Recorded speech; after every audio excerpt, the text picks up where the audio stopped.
Als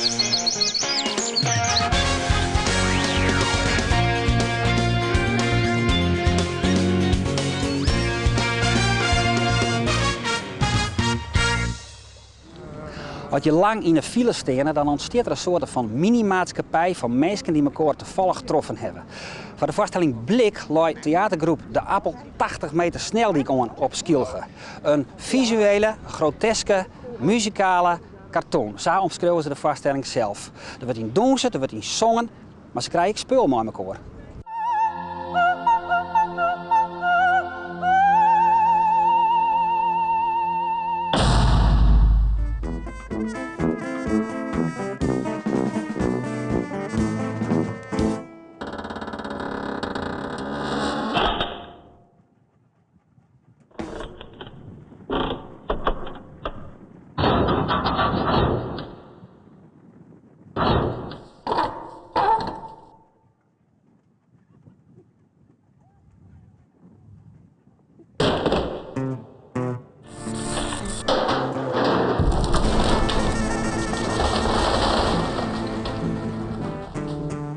Het fenomeen file, ook als metafoor, maar ook zelfs letterlijk, je als maker de gelegenheid geeft om mensen door lot of toeval ineens bij elkaar te krijgen. En je hebt dus eigenlijk door dat lot ineens een mini-maatschappij die ineens ontstaat en ook op een gegeven moment, bij ons dan niet, maar ook weer oplost. Waarom zijn wij hier? Om ons van dorst te laten sterven!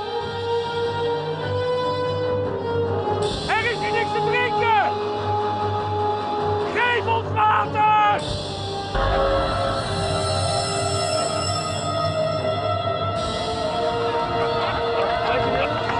Nou, leuk! Een beetje risico, heel dat zijn beetjes, hè? Dat is oorlogshumor.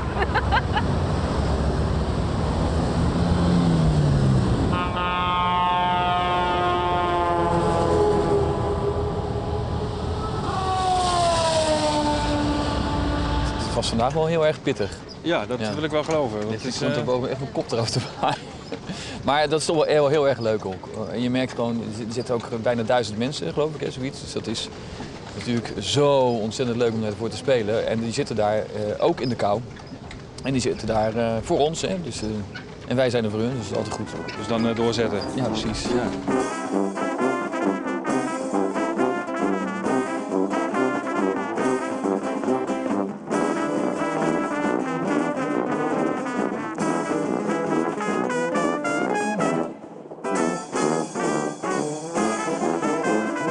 De Servische band, hoe komt die erbij?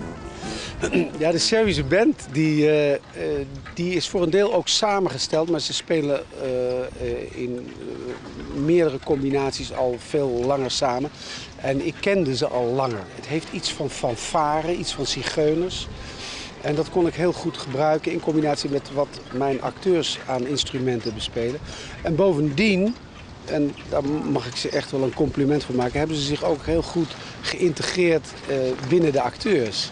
Dus ik wilde niet dat ik een acteursclub had en dan ook nog een begeleiding van een bandje. Dus ze spelen ook echt mee en dat doen ze hartstikke goed.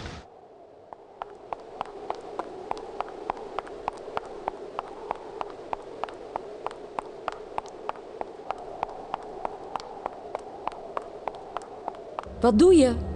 Ook dat nog. Wat is er? Stoppen. Stoppen? Waarom? Stoppen, zeg ik. Stoppen. Helemaal fantastisch. Ja, die effecten. Je wist niet waar je kijken moest. Dan daar gebeurde wat en dan gebeurde daar wat. Ik vond, oogtekort. Levendig, spektakel. Af en toe een leuke boodschap die ze overbrachten. Ik vond het echt goed, ja. Ontzettend vet om het zo buiten te doen op het strand. En koud. Ja, wij hadden het een beetje koud. Maar lekker dat ze nog even doorspelen om het warm te krijgen.